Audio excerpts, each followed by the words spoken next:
Google, Microsoft പോലെയുള്ള കമ്പനികൾ അവരുടെ ഹയർ ലെവൽസിലേക്ക് വരുന്ന ഇൻ്റർവ്യൂസിൽ ഈവൻ ഫ്രഷറിൽ പോലും to take the real stuff out of you, നിങ്ങളിൽ നിന്ന് എന്ത് ശരിക്കുമുണ്ട് എന്ന് പിഴിഞ്ഞ് പുറത്തെടുക്കാൻ പറ്റുന്ന ലെവലിലുള്ള ഇന്നൊവേറ്റീവ് ആയിട്ടുള്ള റൗണ്ടുകൾ അവർ കൊണ്ടുവരും. ഈ സ്കില്ലുകൾ നമുക്ക് കിട്ടി എന്നുള്ളത് നമ്മളൊരു എംപ്ലോയറിനെ അറിയിക്കണം എന്നുണ്ടെങ്കിൽ നമ്മൾ അവരുടെ പ്ലേസ്മെൻറ്റ് പ്രോസസ്സ് ബൈപ്പാസ് ചെയ്യല്ല, അതിലൂടെ നമ്മൾ കടന്നു പോകണം.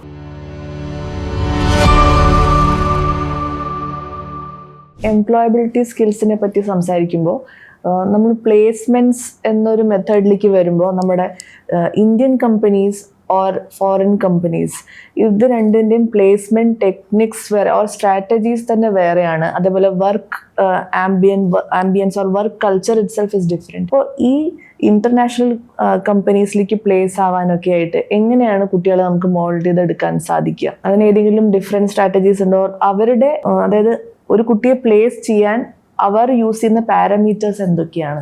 IT സ്പെസിഫിക് ആയിട്ട് നമ്മൾ കൺസിഡർ ചെയ്യുകയാണെന്നുണ്ടെങ്കിൽ നമ്മളുടെ സ്ട്രെസ്സും നമ്മളുടെ ഫിസിക്കൽ സ്ട്രെയിനും നമ്മളുടെ സാലറി കൂടുന്നതനുസരിച്ച് കുറഞ്ഞു വരും എന്നാണ് ഞാൻ മനസ്സിലാക്കിയിട്ടുള്ളത്. അതായത് ഫിസിക്കൽ സ്ട്രെസ്സും ഫിസിക്കൽ സ്ട്രെയിനും. ഇന്ന് ക്യാമ്പസ് ഹയറിങ്സിൻ്റെ ഒരു സ്റ്റാൻഡേർഡ് സ്റ്റാർട്ട് ചെയ്യുന്നത് ഒരു 3.5 lakhs മുതലാണ്. അതുപോലെ ജനറിക് ആയിട്ടുള്ള നമ്മൾ പുറത്ത് കാണുന്ന ജോലികളുടെ ഒരു ഫ്രഷർ സാലറി സ്റ്റാർട്ട് ചെയ്യുന്നത് യൂഷ്വലി ഒരു 15,000 to 20,000, അതായത് ഏകദേശം 2 ലക്ഷം രൂപ മുതലാണ് അവരുടെ ആനുവൽ പാക്കേജ് സ്റ്റാർട്ട് ചെയ്യുന്നത്. സോ ഈ പാക്കേജ് നമ്മൾ ഒരു ഫ്രഷറായിട്ടിരിക്കുമ്പം എൻ്റർ ചെയ്യുന്ന ലെവല് ഏത് ലെവൽ വരെ മുകളിലാവുന്നു ആ ലെവൽ വരെയും ആ കമ്പനി റിലാക്സ്ഡ് ആയിരിക്കും, ഇൻഫോർമൽ ആയിരിക്കും. നമ്മളൊരു 2 lakh to 3 lakh to 4 lakh വരുന്ന ഒരു കമ്പനിയിൽ നമ്മൾ ഹൈലി ഫോർമൽ ആയിട്ടുള്ള അറ്റയർ ഇടേണ്ടി വരും. നമ്മളവിടെ കറക്റ്റ് അറ്റൻഡൻസ് ടൈമിങ് മെയിൻറ്റെയിൻ ചെയ്യേണ്ടി വരും എന്നുണ്ടെങ്കിൽ നമ്മൾ തിരിച്ചൊരു 10 lakhs, 12 lakhs, 15 lakhs അതുപോലെ 30-40 lakhs വരെയുള്ള ക്യാമ്പസ് പ്ലേസ്മെൻറ്റ്സ് ഇന്ന് കേരളത്തിൽ ഇവൻ നടക്കുന്നുണ്ട്. നമ്മുടെ എഞ്ചിനീയറിംഗ് ക്യാമ്പസുകളിലും അതുപോലെ തന്നെ ആർട്സ് ആൻഡ് സയൻസ് ക്യാമ്പസുകളിലൊക്കെ വളരെ റെയറായിട്ടാണെങ്കിലും ഇത്തരം ക്യാമ്പസ് ഡ്രൈവുകൾ നടക്കുന്നുണ്ട്. അതിൽ സെലക്ട് ആവുന്ന കുട്ടികൾക്ക് 10 lakhs, 20 lakhs, 30 lakhsലേക്ക് പോകുന്നുണ്ട്. അത്തരം ക്യാമ്പസുകൾ വിസിറ്റ് ചെയ്യുന്ന സമയത്ത് ഞാൻ മനസ്സിലായി, ഇപ്പോൾ മൈക്രോസോഫ്റ്റിൻ്റെ ക്യാമ്പസ് ഞാൻ വിസിറ്റ് ചെയ്തിട്ടുണ്ട്. അവിടെ ഞാൻ കണ്ടുള്ളതെന്ന് വെച്ച് കഴിഞ്ഞാൽ അതൊരു ക്യാമ്പസ് ഞാൻ വിസിറ്റ് ചെയ്ത ക്യാമ്പസ് ഒരു തറവാട് മോഡലാണ്. അതൊരു കേരള അല്ലെങ്കിൽ ഒരു ഇന്ത്യൻ ട്രഡീഷണൽ ഹൗസിൻ്റെ മോഡലാണ്. അവിടെ അവർ ക്ലേ ബേസ്ഡ് ആയിട്ടുള്ള ഫ്ലോറിങ്, അതുപോലെ റിലാക്സിങ് സോഫാസ്, ഈവൻ നമ്മളുടെ ഡെസ്ക് എന്ന് പറയുന്ന ഒരു കോൺസെപ്റ്റിൽ നിന്നും നമ്മൾ സ്വിച്ച് ചെയ്തിട്ട് നമ്മുടെ ലാപ്ടോപ്പ് എടുത്തുകൊണ്ട് വന്ന് നമുക്ക് അവിടെ റിക്രിയേഷൻ സ്പേസിൽ പോയിരുന്ന ഒരു ബീൻ ബാഗിൽ നമുക്ക് വർക്ക് ചെയ്യാം. അവിടെ അറ്റേർന്ന് വന്നാൽ നമുക്ക് ഷോർട്സ് ആയിരിക്കും. നിങ്ങൾക്ക് വിശക്കുന്ന സമയത്ത് അവിടെ കുറേ ഫുഡ് ഐറ്റംസ് വെച്ചിട്ടുണ്ടാവാം, അതെടുത്ത് നമുക്ക് ചൂടാക്കി കഴിക്കുമോ, അല്ലെന്നുണ്ടെങ്കിൽ നമുക്ക് അവർ സെർവ് ചെയ്ത് തരും. സോ ഇത്തരത്തിൽ നമ്മളുടെ ഫിസിക്കൽ പ്രഷർ കൂട്ടുമ്പോഴല്ല അവർ നമ്മുടെ സാലറി കൂട്ടുന്നത്, മറിച്ച് നമ്മുടെ ഇൻ്റലക്ച്വൽ കപ്പാസിറ്റി, ഇൻ്റലക്ച്വൽ ഔട്ട്പുട്ട് കൂടുതൽ എടുക്കാൻ പറ്റുന്ന സ്ഥലങ്ങളിലാണ് നമുക്ക് സാലറി കൂടുതൽ കിട്ടുന്നത്. So your brain is been actually valued more than the efforts you are going to give. നിങ്ങൾ ഫിസിക്കലി ഇടുന്ന എഫേർട്സിനേക്കാൾ കൂടുതൽ നിങ്ങളുടെ ബ്രെയിനാണ് ഒരു ഫ്രഷർ എന്ന നിലയ്ക്ക് നിങ്ങൾ ആസ്പയർ ചെയ്യുന്നുണ്ടെങ്കിൽ അവർ വിലയിടുന്നത്. സോ അങ്ങനെ നോക്കുമ്പം നമുക്ക് ഇൻ്റർനാഷണൽ ക്യാമ്പസസ്, നമ്മുടെ ഗൂഗിള് ഒരു ഇൻ്റർനാഷണൽ ക്യാമ്പസാണ്. അവരുടെ 4ാമത്തെ ക്യാമ്പസ് ഇന്ത്യയിൽ സ്റ്റാർട്ട് ചെയ്തിട്ടുണ്ട് ഇപ്പം ബാംഗ്ലൂരിൽ. സോ ഒരുപാട് ഇൻ്റർനാഷണൽ കമ്പനീസ് ഇന്ത്യയിലേക്ക് വരുന്നുണ്ട്. കാര്യം മുൻപ് കുറച്ച് TCS, ഇൻഫോസിസ്, IBM, വിപ്രോ, അക്സെഞ്ചർ പോലെയുള്ള കമ്പനീസ് പുറത്തുനിന്ന് വർക്ക്സ് ഔട്ട്സോഴ്സ് ചെയ്ത് കിട്ടുന്ന വർക്കുകൾ ഇവിടെ നിന്ന് ചെയ്തു കൊടുക്കുന്നതായിരുന്നു നമ്മുടെ ഒരു മെയിൻ IT ബിസിനസ് എങ്കിൽ, ഇന്ന് ആ ടാലൻസിനെ കുറച്ചും കൂടെ പൂള് ചെയ്യാൻ വേണ്ടിയിട്ട് US ബ്രാൻഡുകളും അതുപോലെ ജർമ്മൻ ബ്രാൻഡുകളും ഒക്കെ തന്നെയും ഇന്ത്യയിൽ അവരുടെ R&D സ്പേസും കാര്യങ്ങളും തുടങ്ങിയിട്ടുണ്ട്. സോ അത്തരത്തിലുള്ള companies they are looking mainly into your brain, നിങ്ങളുടെ പ്രോബ്ലം സോൾവിങ് എബിലിറ്റി. ബേസിക്കലി അതിനെ കുറച്ചും കൂടെ ഡെപ്തിൽ പറഞ്ഞു കഴിഞ്ഞാൽ നിങ്ങൾ പഠിക്കുന്നത് കോഡിങ് സ്കില്ലുകളാണെന്നുണ്ടെങ്കിൽ കോഡിങ് സ്കില്ലുകളിൽ നിങ്ങളുടെ കൂടെ ഉള്ളവരും ആ സിലബസിൽ പഠിക്കുന്നതിന് മുകളിലേക്ക് ഇന്ന് അത്തരം കമ്പനികൾക്ക് വേണ്ടി വരുന്ന ഏതൊക്കെ പ്രോഗ്രാമിംഗ് ലാംഗ്വേജുകൾ നിങ്ങൾ പഠിക്കുന്നു, അതിന് ഏത് ലെവൽ വരെ നിങ്ങൾ പോകുന്നു. കഴിഞ്ഞ ദിവസം ഞാനൊരു ഇൻ്റർവ്യൂ പ്രോസസ്സിന് കോർഡിനേറ്റ് ചെയ്തിട്ടുണ്ടായിരുന്നു. അവിടെ first level of coding round തന്നെ അത്യാവശ്യം നല്ല ഒരു ഹൈ ലെവൽ കോഡിംഗ് റൗണ്ട് ആയിരുന്നു. അതിൽ നിന്നും സെലക്റ്റഡ് ആയ 22 സ്റ്റുഡൻസ്, അത് 2 ക്യാമ്പസുകളിൽ നിന്നായിട്ട് 22 സ്റ്റുഡൻസ് സെലക്ട് ചെയ്തിട്ടുണ്ടായിരുന്നു. ഈ 22 സ്റ്റുഡൻസിൽ ആ കമ്പനി ഓരോ സ്റ്റുഡൻറ്റിനും ഓരോ ഇൻ്റർവ്യൂവർ വെച്ച് കൂടെ ഇരുത്തി. അവരിയ്ക്കുന്നത് ഇൻ്റർവ്യൂവർ ആയിട്ടല്ല, അവർ കോവർക്കറായിട്ടാണ്. ആ ഓരോ എംപ്ലോയിയും അവരുടെ കൂടെ 3 മണിക്കൂറാണ് ഇരിക്കുന്നത്. ആ കുട്ടിക്ക് ഒരു കോഡിംഗ് ചലഞ്ച് കൊടുത്തിട്ട് ആ ചലഞ്ച് 3 മണിക്കൂറിൽ ആ കുട്ടിയെ എന്തൊക്കെ എക്സിക്യൂട്ട് ചെയ്യുന്നു, എന്തൊക്കെ ചെയ്യുന്നു എന്നുള്ളത് ഒരു വർക്കറിനോട് എക്സ്പ്ലെയിൻ ചെയ്യുന്നത് പോലെ എക്സ്പ്ലെയിൻ ചെയ്യണം. അതിൽ അവർ ഡിസ്കസ് ചെയ്യാം.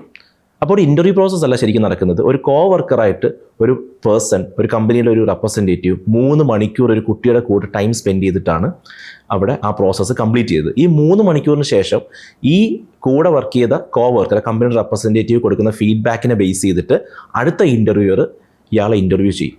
സോ രാവിലെ മുതൽ വൈകിട്ട് വരെ കൂടെ ഇരുന്ന് പ്രോസസ്സ് കണ്ടക്ട് ചെയ്തതാണ്. അവരുടെ പാക്കേജ് വരുന്നത് ഏകദേശം സ്റ്റാർട്ടിംഗ് ഫ്രഷർ പാക്കേജ് തന്നെ 11 lakhs ആണ് വരുന്നത്. ഇന്നലെ രാത്രി അതിൻ്റെ ഫസ്റ്റ് റൗണ്ട് ഓഫ് റിസൾട്ട് വന്നു. 3 കുട്ടികൾ അതിനകത്ത് ക്ലിയർ ആയിട്ടുണ്ട്. 2 കുട്ടികൾ റിസൾട്ട് വെയിറ്റിംഗ് ആണ്. ഒരാളുടെ ടെക്നിക്കൽ റൗണ്ടിന് നടക്കാനുണ്ട്. ഇതൊക്കെ നമ്മൾ ചിലപ്പം കേട്ടുകേൾവി പോലില്ല. അതല്ലെങ്കിൽ നമ്മൾ ഒരു ഇൻ്റർവ്യൂ എന്ന് പറയുന്ന 15 മിനിറ്റ് 20 മിനിറ്റും ഒക്കെ മാക്സിമം ഫിനിഷ് ചെയ്യുന്ന ഇൻ്റർവ്യൂസിൽ നിന്ന് വളരെ വ്യത്യസ്തമായിട്ട് നമ്മൾ കാണുന്നതാണ്. അതുകൊണ്ട് കമ്പനികൾ, foreign companies especially Google, Microsoft പോലെയുള്ള കമ്പനികൾ അവരുടെ ഹയർ ലെവൽസിലേക്ക് വരുന്ന ഇൻ്റർവ്യൂസിൽ ഈവൻ ഫ്രഷറിൽ പോലും to take the real stuff out of you, നിങ്ങളിൽ നിന്ന് എന്ത് ശരിക്കുമുണ്ട് എന്ന് പിഴിഞ്ഞ് പുറത്തെടുക്കാൻ പറ്റുന്ന ലെവലിലുള്ള ഇന്നോവേറ്റീവ് ആയിട്ടുള്ള റൗണ്ടുകൾ അവർ കൊണ്ടുവരും. സോ അതിന് നമ്മൾ ഹൈലി ടെക്നിക്കലി ക്വാളിഫൈ ചെയ്യുക, ലോകത്തിലുണ്ടാകുന്ന മാറ്റങ്ങൾ മനസ്സിലാക്കുക. അതിൽ നമ്മൾ ഏതെങ്കിലും ഒരു ഏരിയ, നമ്മളിപ്പോൾ ലോകത്തുള്ള എല്ലാ കാര്യങ്ങളും പഠിച്ച് എല്ലാ ടെക്നോളജിയും പഠിക്കാൻ പറ്റില്ല. നമുക്കൊരു സ്പേസ് ഉണ്ട്, നമുക്കൊരു ഇൻട്രസ്റ്റ് ഉണ്ട്. ആ ഏരിയയിൽ വരുന്ന ഏതെങ്കിലും ഒരു ടോപ്പിക് എടുത്ത് അതിൽ സ്പെഷ്യലൈസ് ചെയ്ത് അതിന് മാക്സിമം മുന്നിലേക്ക് മൂവ് ചെയ്യുക എന്നുള്ളതാണ് കാര്യം. ഫ്രഷർ ആവുന്നത് കൊണ്ട് തന്നെ ഞാൻ ഈ പറഞ്ഞ പ്രോസസ്സിൽ തന്നെ അവരെടുത്ത് ആ ടാസ്ക് 100% കംപ്ലീറ്റ് ചെയ്ത സ്റ്റുഡൻസിനെ അവർ പ്രിഫർ ചെയ്തില്ല. അവർ പ്രിഫർ ചെയ്തത് ആ ടാസ്കിലേക്ക് പോകുന്ന സമയത്ത് എന്തൊക്കെ സ്റ്റെപ്പുകൾ എടുത്തു എന്നത് അനലൈസ് ചെയ്തായിരുന്നു അവരുടെ ഫൈനൽ ഇൻ്റർവ്യൂ കണ്ടക്ട് ചെയ്തത്. സോ അവിടെ ഒരു ടാസ്ക് അച്ചീവ് ചെയ്യുന്നതിനേക്കാൾ ഉപരിയായിട്ട് you are on the right track ആണോ എന്നുള്ളതാണ് അവർ നോക്കുന്നത്. സോ എന്താണ് ഹയർ പ്ലേസ്മെൻറ്റ്സ് അല്ലെങ്കിൽ ഫോറിൻ കമ്പനീസിലേക്കും അല്ലെങ്കിൽ ഒരു നല്ലൊരു പാക്കേജ് എന്ന് പറയാൻ പറ്റുന്നത്, ഒരു ഫ്രഷറിനെ സംബന്ധിച്ച് 8 ലക്ഷം 10 ലക്ഷം 20 ലക്ഷം പാക്കേജിലേക്ക് പോകാൻ പറ്റുന്നത് എന്ന് ചോദിച്ചു കഴിഞ്ഞാൽ എനിക്ക് പറയാൻ പറ്റുന്നത്, നിങ്ങൾ ഒരു ഏരിയയിൽ ഫോക്കസ്ഡ് ആവുക, ആ ഏരിയയിലുള്ള ലേറ്റസ്റ്റ് ടെക്നോളജി നിങ്ങൾ പഠിക്കുക, അത് ഡെവലപ്പ് ചെയ്യാൻ വേണ്ടിയുള്ള പ്രോഗ്രാമിംഗ് ലാംഗ്വേജ് സ്കില്ലുകൾ, ടൂൾസ്, പ്ലാറ്റ്ഫോംസ് നമ്മൾ പഠിക്കുക എന്നുള്ളത് മാത്രമാണ്. ഒരു നല്ല ട്രെയിനർ എന്നാൽ എന്താണ്, അല്ലെങ്കിൽ ഒരു നല്ല ട്രെയിനർ ആവാൻ സാധിക്കുന്നത് എപ്പോഴൊക്കെയാണ്?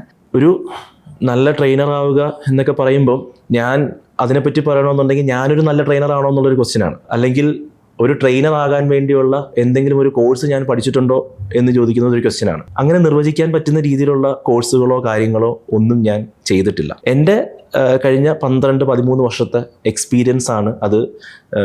അടുത്തൊരു 5 വർഷം കഴിയുമ്പോൾ അത് 18 വർഷത്തെ എക്സ്പീരിയൻസ് ആവും. കുറച്ച് വർഷങ്ങൾക്ക് മുമ്പ് 5 വർഷത്തെ എക്സ്പീരിയൻസ് ആണ്. ഞാൻ ഇത്രയും കാലവും പഠിച്ചുകൊണ്ടിരിക്കുന്ന കാര്യങ്ങളാണ്, അതിൽ റിസൾട്ട് കാണുന്ന കാര്യങ്ങളാണ്, അതിൽ വർക്ക് ചെയ്യുന്നു അല്ലെങ്കിൽ നല്ലത് എന്ന് എനിക്ക് പറയാൻ പറ്റുന്നത്. അപ്പം അതൊരു അക്കാഡമിക് സൈഡിലേക്ക് അതിനെ ഞാൻ എടുക്കുന്നില്ല. മേ ബി എന്നേക്കാൾ ഒരുപാട് അക്കാഡമിക് സൈഡിൽ എക്സ്പീരിയൻസ് ഉള്ള ഈ ഒരു വിഷയത്തെ പറ്റി പഠിച്ചിരുന്ന ആൾക്കാർക്ക് ചിലപ്പം പറയാൻ പറ്റുമായിരിക്കും. ഞാനവിടെ ഫോക്കസ് ചെയ്യുന്നത് വാട്ട് ഗിവ്സ് എ റിസൾട്ട് എന്നുള്ളതാണ് മെയിനായിട്ട് ഫോക്കസ് ചെയ്യുന്നത്. നമുക്ക് ഒരു കുട്ടിയെ എന്തുമാത്രം ഇൻഫ്ലുവൻസ് ചെയ്യാൻ പറ്റും. എൻ്റെ ക്ലാസ്സുകൾ കഴിയുമ്പോൾ പല കുട്ടികളും പല സമയത്ത് ആ ദിവസമോ ആ ആഴ്ചയിലോ കിട്ടുന്നൊരു ഫീഡ്ബാക്ക് അല്ല, മാസങ്ങൾക്ക് ശേഷമായിരിക്കാം ചിലപ്പം അവർ ഒരു ചലഞ്ചിങ് സിറ്റുവേഷനിലേക്ക് വരുമ്പം എനിക്ക് മെസ്സേജ് ചെയ്യാറുണ്ട്. അപ്പം അവിടെ എനിക്ക് തോന്നിയിട്ടുള്ളത് ആ കുട്ടിക്ക് അടുത്ത ലെവലിലേക്ക് പോകാൻ എന്തെങ്കിലും ഹെൽപ്പ് ചെയ്യാൻ പറ്റുന്നൊരു വ്യക്തിയായിട്ട് എന്നെ ഐഡൻറ്റിഫൈ ചെയ്തുകൊണ്ടായിരിക്കാം എന്നെ മെസ്സേജ് ചെയ്യുന്നത്. സോ അത്തരത്തിലൊരു ഇൻഫ്ലുവൻസ് ചെയ്യാൻ പറ്റുന്ന ഒരാൾക്ക്, അതുപോലെ തന്നെ ഒരു ട്രെയിനർ എന്ന് പറയുമ്പോൾ ഒരു സ്റ്റുഡൻറ്റ് അല്ലെങ്കിൽ ഒരു കുട്ടി എന്ത് ട്രാൻസ്ഫർമേഷനാണോ എത്തേണ്ടത് എന്ന് വിഷ്വലൈസ് ചെയ്യാൻ കപ്പാസിറ്റി ഉണ്ടാവണം. നമ്മളൊരു പ്രോസസ്സ് കഴിഞ്ഞ് കുട്ടികളെ ഹാപ്പിയാക്കി നമ്മൾ വിടുന്നതിനേക്കാൾ നമ്മളെ ഹാപ്പി ആക്കുമ്പോൾ ഒരു നല്ലൊരു ട്രെയിനർ ആണെങ്കിൽ, അല്ലെങ്കിൽ ഒരു സോഫ്റ്റ് സ്കിൽസ് നല്ല രീതിയിലുള്ള ട്രെയിനർ ആണെങ്കിൽ, ഒരു ട്രെയിനിങ് പ്രോഗ്രാം കഴിയുമ്പോൾ കുട്ടികളെ ഒരുപാട് ഹാപ്പി ആക്കാൻ പറ്റും. ആ ഹാപ്പിനെസ് എന്ന് പറയുന്നത് ആ ക്ലാസ് അറ്റൻഡ് ചെയ്തതിൻ്റെ ഒരു ഹാപ്പിനെസ്, ഒരു എക്സ്പോഷർ തുറന്നു കൊടുത്തതിൻ്റെ ഹാപ്പിനെസ്, അതിൽ ലിമിറ്റ് ചെയ്യാതെ നമ്മൾ ആ ക്ലാസ് എടുത്തത് അവനെ അടുത്ത ആഴ്ച ഒരു കാര്യം ചെയ്യിപ്പിക്കാനാണോ. ഇപ്പം നമുക്കൊരു മോട്ടീവ് ഉണ്ടാവും. ചില ട്രെയിനിങ് പ്രോസസ്സുകൾ നടക്കുന്നത് പഠിക്കാൻ താല്പര്യമില്ലാത്ത കുട്ടികളെ പഠിത്തത്തിലേക്ക് കൊണ്ടുവരാൻ വേണ്ടിയായിരിക്കും. അത് ചിലപ്പോൾ നമുക്ക് ആ ആഴ്ചയിലോ അതിൻ്റെ അടുത്ത ആഴ്ചയിലോ അതിൻ്റെ റിസൾട്ട് കണ്ടു തുടങ്ങാൻ പറ്റും അവരുടെ ആറ്റിറ്റ്യൂഡ് മാറുമ്പോൾ. തിരിച്ച് 5 വർഷങ്ങൾക്ക് ശേഷം, അതായത് ഞാനൊരു ഫസ്റ്റ് ഇയറിൽ ഒരു കുട്ടിയുടെ ട്രെയിനിങ് തുടങ്ങുന്ന സമയത്ത് 4th ഇയർ എത്തി കഴിഞ്ഞ് 4 വർഷം കഴിഞ്ഞ് ആ കുട്ടി എവിടെ പ്ലേസ്ഡ് ആകണമെന്ന് മോട്ടിവേറ്റ് ചെയ്യാനാണെങ്കിൽ എൻ്റെ റിസൾട്ട് അവിടെ സംഭവിക്കുന്നത് 4 വർഷങ്ങൾക്ക് ശേഷമാണ്. ഈ 4 വർഷങ്ങളിലൂടെയും പലപ്പോഴായിട്ട് ട്രെയിനിങ് ഫോളോ അപ്സ് ചെയ്ത് കൊണ്ടുപോയി ഒരു ഒരു വിഷൻ നമ്മൾ ഡെവലപ്പ് ചെയ്ത് അതിലേക്ക് എത്തിക്കാൻ വേണ്ടിയിട്ട് പ്രാപ്തമാവണം ഒരു ട്രെയിനർ. സോ നല്ല രീതിയിൽ ഫോർകാസ്റ്റ് ചെയ്ത് ഒരു പ്ലാൻ സെറ്റ് ഔട്ട് ചെയ്യാൻ കപ്പാസിറ്റി ഉണ്ടാവണം. ഒരു ട്രെയിനർ എന്ന് പറയുമ്പം നമ്മൾ മനസ്സിലാക്കി, ഒരു ട്രെയിനറിന് ഒരു കുട്ടിയെ ഇൻഫ്ലുവൻസ് ചെയ്യാൻ പറ്റണം, ഒരു കുട്ടിയെ ആ ട്രെയിനിങ് പ്രോഗ്രാമിൻ്റെ എൻഡ് റിസൾട്ട് എവിടെയാണോ അവിടം വരെ അതിനെ മാപ്പ് ചെയ്യാൻ വേണ്ടി ഒരു വിഷ്വലൈസ് ചെയ്യാൻ വേണ്ടിയുള്ള കപ്പാസിറ്റി ഉള്ള ആളായിരിക്കണം. ഇനി ഏറ്റവും ഇമ്പോർട്ടൻ്റ് നമ്മുടെ ട്രെയിനിങ് മീഡിയമാണ്. ഇന്ന് എനിക്ക് തോന്നുന്നു ഏറ്റവും കൂടുതൽ ഡിഫറൻസുകൾ ഉണ്ടാക്കിക്കൊണ്ടിരിക്കുന്നത്, അതുപോലെ തന്നെ ഒരു ട്രെയിനറെ ഏറ്റവും കൂടുതൽ ആൾക്കാർ ഇഷ്ടപ്പെട്ടു വരുന്നത് ആ ട്രെയിനർ യൂസ് ചെയ്യുന്ന മീഡിയമാണ്. അപ്പം ഞാൻ എപ്പോഴും ശ്രദ്ധിക്കാനുള്ളൊരു കാര്യം എന്ന് പറയുന്നത്, എപ്പോഴും നമ്മുടെ ട്രെയിനിങ് കൊടുക്കുന്ന സ്റ്റുഡൻസ്, ഇപ്പം ഞാൻ കൂടുതലും കോളേജിലും അതുപോലെ സ്കൂൾസ് ട്രെയിനിങ് ആദ്യം ചെയ്യുന്നില്ല, കോളേജ് സ്റ്റുഡൻസിനും അതുപോലെ കോളേജ് കഴിഞ്ഞ് വരുന്ന സ്റ്റുഡൻസിനുമാണ് ട്രെയിൻ ചെയ്യാൻ വേണ്ടി പോകുന്നത്. ആ സമയത്ത് അവരുടെ ഭാഷ യൂസ് ചെയ്യാൻ വേണ്ടി ശ്രമിക്കാറുണ്ട്. അതുപോലെ ഇപ്പം ട്രോളുകൾ, ഒരു കാലത്ത് ക്രിക്കറ്റുകൾ സ്റ്റുഡൻസിനെ ഇൻഫ്ലുവൻസ് ചെയ്യുന്ന ഒരു കാലം ഉണ്ടായിരുന്നു, ഇന്ന് ട്രോളുകൾ ഇൻഫ്ലുവൻസ് ചെയ്യുന്ന ഒരു കാലമാണ്. സോ ഇത്തരത്തിൽ എന്താണോ ഇന്ന് ട്രെൻഡിങ് ആയിട്ട് വരുന്ന അത്തരത്തിലുള്ള ഷോർട്ട് സ്റ്റോറീസ് കാര്യങ്ങൾ അതിലേക്ക് കണക്ട് ചെയ്ത് കുട്ടികളെ നമ്മൾ പഠിപ്പിക്കുന്ന കാര്യങ്ങൾ മെമ്മറിയിൽ ഇതുമായിട്ട് അറ്റാച്ച് ചെയ്ത് റിലേറ്റ് ചെയ്യിപ്പിച്ച് നിർത്താൻ വേണ്ടി ശ്രമിക്കാറുണ്ട്. സോ അങ്ങനെ നമുക്ക് ആ എടുക്കുന്ന ഒരു ട്രെയിനിങ് പ്രോസസ്സ് കുട്ടികളിലേക്ക് എത്തുന്ന മീഡിയം എത്രമാത്രം സുതാര്യവും അതുപോലെ അവരിലേക്ക് അറ്റാച്ച്ഡുമായിട്ട് ചെയ്യാൻ പറ്റുന്നോ അത് വളരെയധികം ഡിഫറൻസ്. എന്ന് വെച്ചാൽ കുട്ടികളുടെ അറ്റൻഷൻ സ്പാൻ കൂട്ടാനും അവരെ തിരിച്ച് നമ്മളുടെ ട്രെയിനിങ് പ്രോസസ്സ് അവർ ടേക്ക് ചെയ്യാനും അവർ അകത്തേക്ക് വലിക്കാനും അബ്സോർബ് ചെയ്യാനും ഹെൽപ്പ് ചെയ്യുന്നതാണ്. സോ ഈ 3 കാര്യങ്ങൾ ഇൻഫ്ലുവൻസ് ചെയ്യാൻ പറ്റുക, അതുപോലെ തന്നെ വിഷൻ ചെയ്ത് എവിടെ വരെ എത്തിക്കാൻ പറ്റുമെന്ന് ശ്രമിക്കുക, അത് നല്ല രീതിയിൽ അവരിലേക്ക് ട്രാൻസ്ഫർ ചെയ്ത് കൊടുക്കാൻ ഒരു മീഡിയം സെറ്റപ്പ് ചെയ്യുക.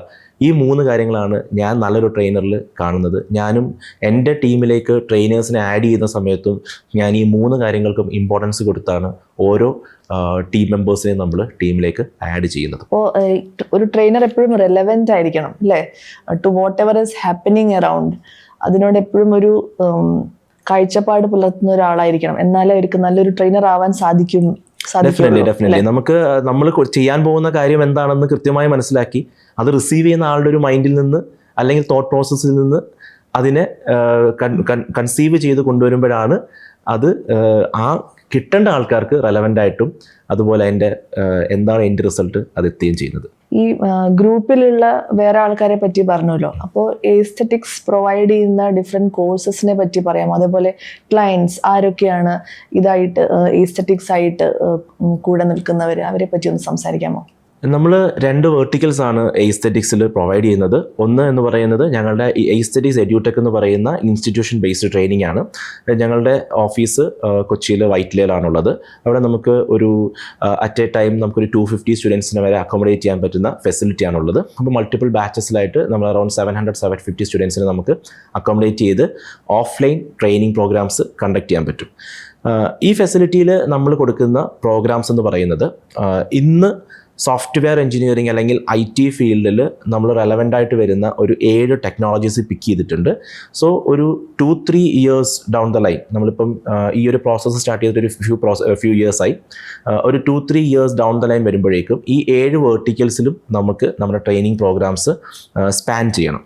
ഇപ്പം ഞങ്ങൾ പ്രൊവൈഡ് ചെയ്യുന്നത് AI ബേസ്ഡ് ടെക്നോളജീസിൽ AI/ML. അപ്പം AI/ML തന്നെ ഈ വർഷം ഞങ്ങൾ അപ്ലൈഡ് AI/ML വിത്ത് Gen AI എന്ന് പറയുന്ന ഒരു കോഴ്സ് പ്രൊവൈഡ് ചെയ്യുന്നുണ്ട്. അതുപോലെ ഡാറ്റാ സയൻസ് എന്ന് പറയുന്നത് data is like highly evolving. Data base ചെയ്തിട്ടുള്ള മേ ബി നമുക്ക് പറയാൻ പറ്റും അടുത്ത പെട്രോൾ അല്ലെങ്കിൽ അടുത്ത പെട്രോളിയം എന്ന് പറയുന്നത് ഡാറ്റയാണ്. കാര്യം നമ്മൾ പോലും അറിയാതെ നമ്മൾ ഡെയിലി ഗൂഗിളിന് വേണ്ടിയും മൈക്രോസോഫ്റ്റിന് വേണ്ടിയും ഇൻസ്റ്റാഗ്രാമിന് വേണ്ടിയും അങ്ങനെ ലോകത്തിലുള്ള ടെക് ജെയിൻസിന് വേണ്ടി ഡാറ്റ കൊടുത്തുകൊണ്ടിരിക്കുകയാണ്. ഇന്ന് നിങ്ങൾ ലോകത്തിലെ ഏറ്റവും ടെക് ജെയിൻസ് ഏതെന്ന് വെച്ചാൽ സോഫ്റ്റ്വെയർ സെല്ല് ചെയ്യുന്നതിനേക്കാൾ ഉപരിയായിട്ട് ഏറ്റവും കൂടുതൽ ഡാറ്റ ഹാൻഡിൽ ചെയ്യുന്ന കമ്പനികളാണ് ഇന്ന് ടെക് ജെയിൻസ് ആയിട്ട് മാറിയിട്ടുള്ളത്. അതായത് മെറ്റ, നമ്മൾ മെറ്റയുടെ സർവീസസ് യൂസ് ചെയ്യുന്നതിന് വെരിഫിക്കേഷൻ പോലുള്ള 1-2 സർവീസ് ഒഴിച്ച് വേറെ ഒരു സർവീസിന് നമ്മൾ ₹1 പോലും കൊടുക്കുന്നില്ല. ഗൂഗിൾ മാപ്സ് യൂസ് ചെയ്യുന്നു, ഗൂഗിൾ സെർച്ച് യൂസ് ചെയ്യുന്നു, ഹലോ ഗൂഗിൾ, അതുപോലെ ആപ്പിളിൻ്റെ സിറി യൂസ് ചെയ്യുന്നു. ഇവരെല്ലാം തന്നെ എവറി സെക്കൻഡ് നമ്മൾ സംസാരിക്കുകയും നമ്മൾ സെർച്ച് ചെയ്യുകയും നമ്മൾ ചിന്തിക്കുകയും ചെയ്യുന്ന കാര്യങ്ങൾ എന്ന് വെച്ചാൽ നമ്മളൊരു ബോയ് ഫ്രണ്ടിനോ ഗേൾ ഫ്രണ്ടിനോ ഇവനൊരു ബെസ്റ്റിയേക്കാൾ ഉപരിയായിട്ട് നമ്മളുടെ കാര്യങ്ങൾ അറിയുന്നത് ഈ പറയുന്ന കമ്പനികൾക്കാണ്. ഇവിടെ എല്ലാം നമ്മളുടെ ആക്ടിവിറ്റീസ് ട്രാക്ക് ചെയ്തുകൊണ്ടിരിക്കുക. ഈ ട്രാക്ക് ചെയ്യുന്ന ആക്ടിവിറ്റീസ് വാങ്ങാനായിട്ട് ആളുകളുണ്ട്. അതായത് പെട്രോളിയം വാങ്ങാൻ വേണ്ടിയിട്ട് രാജ്യങ്ങൾ വരുന്നത് പോലെ, കമ്പനികൾ വരുന്നത് പോലെ ഈ ഡാറ്റ വാങ്ങാനായിട്ടാണ് ഇന്ന് ഏറ്റവും കൂടുതൽ ആൾക്കാർ കമ്പനികളുള്ളത്. ഇപ്പം ഞാനൊരു IT കോഴ്സ് നടത്തുന്ന സ്ഥാപനമാണെങ്കിൽ ഞാൻ ഗൂഗിളിനോട് ചോദിക്കുക, എനിക്ക് ഇത്ര രൂപ എനിക്ക് വേണ്ടത് കേരളത്തിൽ IT കോഴ്സ് എടുക്കാൻ സാധ്യതയുള്ള കുട്ടികളുടെ ഡാറ്റ വേണം. അതുകൊണ്ട് ഒരു 18-നും 22-നും വയസ്സിനിടയിലുള്ള കുട്ടികളുടെ ഫോണിലുള്ള അല്ലെങ്കിൽ അവരുടെ ഇൻ്റർനെറ്റിലുള്ള സെർച്ച് ഹിസ്റ്ററിയിലുള്ള ഡാറ്റ എനിക്ക് തരുമെന്ന് ചോദിക്കും. അപ്പോൾ അവരൊരു വിലയിടും, അത് ഞാൻ വാങ്ങും. ഞാൻ അതിനുശേഷം ഒരു ഡാറ്റാ സയൻറ്റിസ്റ്റിനെ, ഒരു AI ബേസ്ഡ് ഡാറ്റാ സയൻറ്റിസ്റ്റിനെ അല്ലെങ്കിൽ ഒരു ഡാറ്റ അനലിസ്റ്റ്, അങ്ങനെ ഒരു ടീമിനെ വെച്ച് ഞാനത് ഫിൽട്ടർ ചെയ്യും. ഫിൽട്ടർ ചെയ്ത ശേഷം എനിക്ക് ആവശ്യമുള്ള ഡാറ്റ, അപ്പോൾ ഇവർ സംസാരിക്കുന്നത് ചിലപ്പോൾ അവർ സാരി വാങ്ങുന്നതിനെ പറ്റി സംസാരിക്കാം, അവർ ഷൂസ് വാങ്ങുന്നതിനെ പറ്റി സംസാരിക്കാം, ഗെയിമിനെ പറ്റി സംസാരിക്കാം. നല്ലൊരു ഡാറ്റ എഞ്ചിനീയറിന് ഇതിനകത്തുനിന്ന് എൻ്റെ താല്പര്യങ്ങൾക്ക് ആവശ്യമായുള്ള ഡാറ്റയെ ഫിൽട്ടർ ചെയ്ത് കൊണ്ടുവരാൻ പറ്റും. അങ്ങനെ ഫിൽട്ടർ ചെയ്ത് കൊണ്ടുവരുമ്പോൾ അതിനകത്ത് എബ്രോഡ് സ്റ്റഡീസിന് പോകാൻ വേണ്ടി നോക്കുന്ന ആൾക്കാരുണ്ടാവാം, കോഴ്സ് എടുക്കാൻ നോക്കുന്ന ആൾക്കാരുണ്ടാവാം. സോ ഇങ്ങനെ കോഴ്സ് എടുക്കാൻ നോക്കുന്ന ആൾക്കാരുടെ ഡാറ്റ ഫിൽട്ടർ ചെയ്ത് എനിക്ക് തരും. ഈ കിട്ടുന്ന ഡാറ്റ ഞാൻ എന്ത് ചെയ്യുന്നു വെച്ച് കഴിഞ്ഞാൽ മെറ്റ പോലൊരു പ്ലാറ്റ്ഫോമിൽ, അപ്പം ഇൻസ്റ്റാഗ്രാമിലോ അല്ലെങ്കിൽ ഫേസ്ബുക്കിലോ എനിക്ക് ഇന്ന ആളുകളിലേക്ക് ഇത് ടാർഗറ്റ് ചെയ്യണം. അപ്പോൾ അതൊക്കെ നമ്മൾ ആഡ് കൊടുക്കുന്ന സമയത്ത് target among people who are looking for this, who are looking for A job എന്നൊക്കെ പറഞ്ഞ് നമുക്ക് കാറ്റഗറീസ് ആയിക്കാണ് ആഡൊക്കെ ചെയ്യുന്ന സമയത്ത്. സോ ഇത്തരത്തിൽ മെറ്റ പോലുള്ള കമ്പനികളുടെ സഹായത്തോടു കൂടി ഞാൻ അവരെ ടാർഗറ്റ് ചെയ്യും. നമ്മൾ 2 ദിവസം ഷൂവിൻ്റെ ഷൂ എന്നൊരു സെർച്ചിങ് നമ്മൾ നടത്തി കഴിഞ്ഞാൽ 3-ാമത്തെ ദിവസം മുതൽ ആമസോൺ എടുക്കുമ്പോൾ ആദ്യം വരുന്ന പരസ്യം ഷൂവിൻ്റെ പരസ്യമായിരിക്കും. ഇതിനാണ് ടാർഗറ്റിംഗ് എന്ന് പറയുന്നത്. സോ ഈ ടാർഗറ്റിങ്ങിന് യൂസ് ചെയ്യുന്നത് കംപ്ലീറ്റ്ലി ഡാറ്റയാണ്. സോ ഇത്തരത്തിൽ ഡാറ്റ ബേസ് ചെയ്തുള്ള ടെക്നോളജീസ് ഇനി ഫ്യൂച്ചർ ഞാൻ പറയുന്നത് 50 വർഷത്തെ ഫ്യൂച്ചറൊന്നും അല്ല, ഇറ്റ്സ് ഓൾറെഡി ദെയർ. നമ്മുടെ യൂട്യൂബിലൊക്കെ നമ്മൾ കഴിഞ്ഞ കുറച്ച് വർഷങ്ങളായിട്ട് നമ്മൾ കയറുമ്പം നമ്മൾക്ക് ഇഷ്ടപ്പെട്ട കണ്ടൻറ്റാണ് വരുന്നത്. പണ്ട് റാൻഡം കണ്ടൻറ്റ് വരുന്നത് പോലെയല്ല. നിങ്ങൾ സ്ഥിരമായിട്ട് പാട്ട് കേൾക്കുവാണെങ്കിൽ പാട്ടുകളായിരിക്കും നിങ്ങൾക്ക് സജഷൻ വരുന്നത്. നിങ്ങൾ സ്ഥിരമായിട്ട് ഇൻഫർമേഷൻ വീഡിയോസ് കാണുവാണെങ്കിൽ ഇൻഫർമേഷൻ വീഡിയോസ് ആയിരിക്കും വരുന്നത്. സോ ഇതിലൂടെയാണ് നമ്മൾ ജീവിച്ചുകൊണ്ടിരിക്കുന്നത്. ഇത് ഇവോൾവ് ചെയ്തുകൊണ്ടിരിക്കുകയാണ്. ഇതിലേക്ക് ഇമ്മേഴ്സ് ചെയ്യുന്ന കമ്പനികളുടെ എണ്ണം കൂടിക്കൊണ്ടിരിക്കുകയാണ്. സോ ഈ വരും വർഷങ്ങളിൽ millions of job data handle ചെയ്യുന്ന എൻജിനീയേഴ്സ് വരുന്നുണ്ട്. സോ അങ്ങനെ റെലവൻ്റ് ആയിട്ടൊരു കോഴ്സാണ് ഡാറ്റാ സയൻസ് എന്ന് പറയുന്നത്. പിന്നീട് വരുന്നത് വെബ് റിലേറ്റഡ്. അപ്പോൾ നമുക്കിത് ഇത്തരം കാര്യങ്ങളൊക്കെ സർവീസുകൾ പ്രൊവൈഡ് ചെയ്യുന്നത് ഒരു യൂസറിലേക്ക് എത്തുന്നത് വെബ് ബേസ്ഡ് അല്ലെങ്കിൽ ആപ്പ് ബേസ്ഡ് സർവീസസ് ആണ്. അപ്പോൾ അതിൽ വെബ് ടെക്നോളജി ഞങ്ങൾ ചെയ്യുന്ന ഒരു കോഴ്സാണ്. അതിൽ മേൺ സ്റ്റാക്ക് എന്ന് പറയുന്ന ഒരു ടെക്നോളജി ഉണ്ട്. അതുപോലെ അതൊരു ഫുൾ സ്റ്റാക്ക് ഡെവലപ്മെൻറ്റ്, അതായത് നമ്മൾ കാണുന്ന ഒരു സൈഡ് മുതൽ, ഒരു ആപ്ലിക്കേഷൻ്റെ വെബ്സൈറ്റ് മുതൽ അതിൻ്റെ സെർവറിൽ എന്താണ് നടക്കുന്ന വരെയുള്ള എൻറ്റയർ പ്രോസസ്സ് പ്രിപ്പയർ ചെയ്യാൻ പറ്റുന്ന ഒരു ഏരിയയാണ് മേൺ സ്റ്റാക്ക്. അതുപോലെ പൈത്തൺ, ജാങ്കോ, ഫുൾ സ്റ്റാക്ക് എന്ന് പറയുന്ന ഒരു ടെക്നോളജി ഉണ്ട്.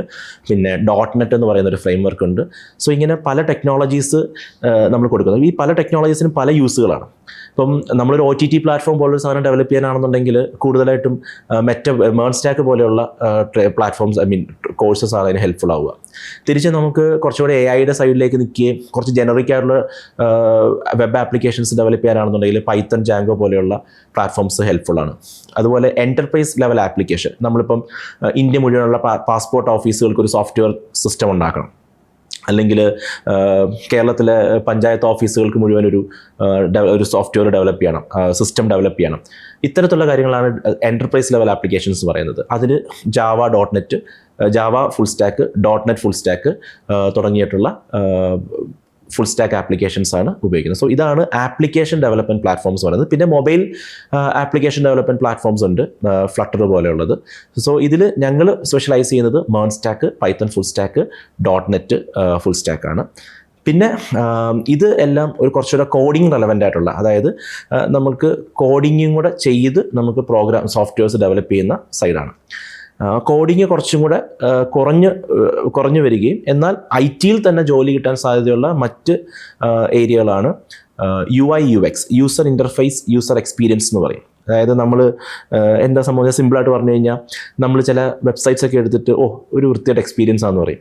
അതുപോലെ ചില OTT പ്ലാറ്റ്ഫോം, നമ്മൾ നെറ്റ്ഫ്ലിക്സ് യൂസ് ചെയ്യുന്ന ഒരു എക്സ്പീരിയൻസ് നമുക്ക് ചിലപ്പം ഒരു ചെറിയ കേരളത്തിൽ ഡെവലപ്പ് ചെയ്തൊരു OTT പ്ലാറ്റ്ഫോമിൽ ഉണ്ടാവണമെന്നില്ല. ചിലപ്പം അതിനേക്കാൾ നല്ല ഫീച്ചറിലുണ്ടാവാം. പിന്നെ നമ്മൾ ചില വെബ്സൈറ്റിൽ പ്രായമായവർ അവരുടെ മൊബൈൽ ആപ്ലിക്കേഷൻ നോക്കുന്ന സമയത്ത് ഈ ഫോണ്ടൊന്നും വായിക്കാൻ പറ്റുന്നില്ല, അല്ലെങ്കിൽ അവർ ടച്ച് ചെയ്യുന്ന ഏരിയയിൽ വളരെ ചെറിയൊരു ബട്ടൺ ആയിരിക്കും കൊടുത്തിരിക്കുന്നത്. സോ ഇത്തരത്തിലുള്ള കാര്യങ്ങളാണ് എക്സ്പീരിയൻസ് എന്ന് പറയുന്നത്. അപ്പം ഇത് ആർക്ക് വേണ്ടിയാണ് ഇത് കൊടുക്കുന്നത്? ഇതൊരു യൂത്തിനാണെങ്കിൽ അത് കളർഫുൾ ആക്കുക, പ്രായമുള്ളവർക്കാണെന്നുണ്ടെങ്കിൽ കുറച്ചുകൂടെ പേസ്റ്റൽ ഷെയ്ഡുകൾ കൊണ്ടുവരിക, അതുപോലെ അവർക്ക് പ്രായമുള്ളവരാണെങ്കിൽ വലിയ ഫോണ്ടുകൾ ഉപയോഗിക്കുക. ഇത്തരത്തിൽ യൂസർ ഇൻ്റർഫേസ്, യൂസർ എക്സ്പീരിയൻസ് എന്ന് പറയുന്ന ഒരു ഡിസൈൻ സ്പെക്ട്രം ഉണ്ട്. ഇത് നമുക്ക് ഡിസൈൻ കേപ്പബിലിറ്റി ഉള്ള ആൾക്കാർക്ക്, വരയ്ക്കാനും അതുപോലെ പ്ലാൻ ചെയ്യാനും ഒക്കെ താല്പര്യമുള്ള, കോഡിങ് താരതമ്യേന കുറവ് മതി എന്ന് ചിന്തിക്കുന്ന ആൾക്കാർക്ക് IT ഇൻഡസ്ട്രിയിൽ കയറാൻ വേണ്ടിയിട്ട് വളരെ ഹെൽപ്ഫുൾ ആയിട്ടൊരു കോഴ്സാണ്. സോ ഇതാണ് UI UX എന്ന് പറയുന്നത്. പിന്നെ അതുപോലെ തന്നെ ബിസിനസ് ഇൻ്റലിജൻസ് വിത്ത് പവർ BI എന്ന് പറയുന്നൊരു കോഴ്സുണ്ട്. ഇത് ട്രഡീഷണലി ഡാറ്റ അനലിറ്റിക്സ് എന്ന് പറഞ്ഞു വരുന്ന ഒരു കോഴ്സിനെ നമ്മൾ കൂടുതലായിട്ടും ടൂളുകളുടെ സഹായത്തോടു കൂടി, അതായത് ഇൻഡസ്ട്രിയിൽ നിന്ന് കൂടുതലും ടൂളുകളാണ് ഉപയോഗിക്കുന്നത്. മുൻപ് പ്രോഗ്രാമിംഗ് ബേസ്ഡ് ആയിട്ടായിരുന്നു ഡാറ്റ അനലിറ്റിക്സ് കുറേയൊക്കെ പൊയ്ക്കൊണ്ടിരുന്നത്. ഇന്ന് കൂടുതലായിട്ടും AI ടൂളുകളും മറ്റും യൂസ് ചെയ്യുന്നുണ്ട്. സോ അത്രയും അഡ്വാൻസ്ഡ് ആയിട്ടുള്ള, അത് AI ടൂൾ എന്നൊക്കെ പറഞ്ഞാൽ ഞാൻ പറയുന്നത് കഴിഞ്ഞ 1-2 വർഷത്തിനിടയ്ക്ക് വന്ന ടൂളുകളാണ്. നമ്മൾ ചിലപ്പോൾ ഒരു യൂണിവേഴ്സിറ്റിക്ക് ഇതൊരു സിലബസ് ആക്കി മാറ്റണമെന്നുണ്ടെങ്കിൽ ഇതൊരു 5 വർഷമെങ്കിലും ഈ ടൂൾ റണ്ണാവണം.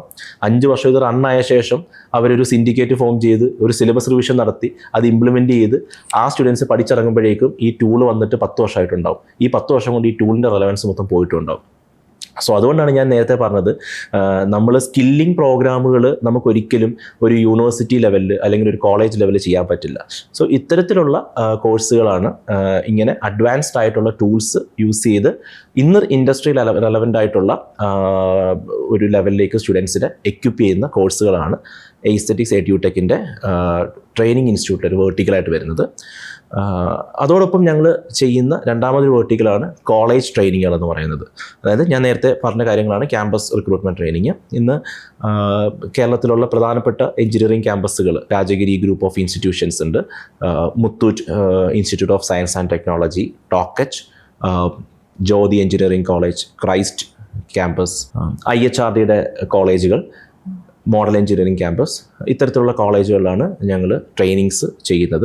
അവിടെ സ്റ്റുഡൻസിന് പല ലെവൽസിലായിട്ട്, അതായത് പലയിടത്തും ഫസ്റ്റ് ഇയർ മുതലേ തന്നെ, നേരത്തെ എൻ്റെ അടുത്ത് ചോദിച്ചിരുന്നു സ്കൂളിങ്ങിലൊരു ട്രെയിനിങ് എന്താണ് ഇമ്പോർട്ടൻസ് ചോദിച്ചു. അപ്പോൾ സ്കൂളിൽ നിന്നുള്ളൊരു ട്രെയിനിങ്ങിൻ്റെ ഇമ്പോർട്ടൻസ് കുറഞ്ഞു വരുന്നവരെ നമ്മളൊരു ഫസ്റ്റ് ഇയർ മുതലേ കണ്ടീഷൻ ചെയ്ത് നമുക്ക് വേണ്ട competitive skills, coding skills, soft skills imbibe ചെയ്യാൻ പറ്റുന്ന ട്രെയിനിങ് പ്രോഗ്രാമുകളാണ് നമ്മൾ ചെയ്യുന്നത്. ഇന്ന് കേരളത്തിൽ നമുക്കൊരു 600ഓളം കോളേജുകൾ മെയിൻ ഫ്രെയിമിൽ കേരളത്തിലുണ്ട്.